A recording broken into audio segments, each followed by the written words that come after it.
Welcome back to another technical deep dive here in the debug zone. Today we're tackling a big question and breaking it down with insights from other users.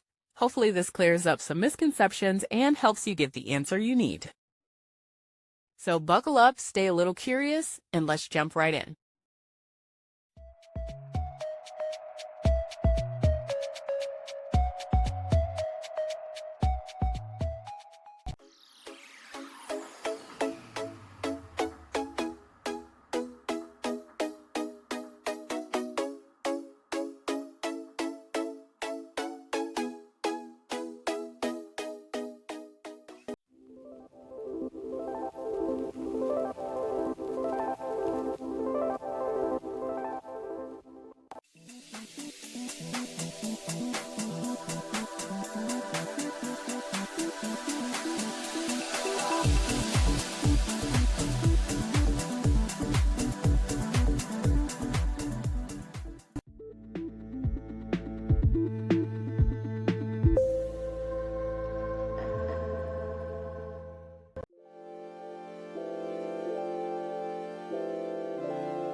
And that's a wrap.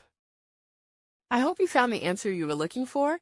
If you did, take a second to hit that subscribe button. It really helps out. And let me know in the comments which solution worked best for you. See you next time in the debug zone.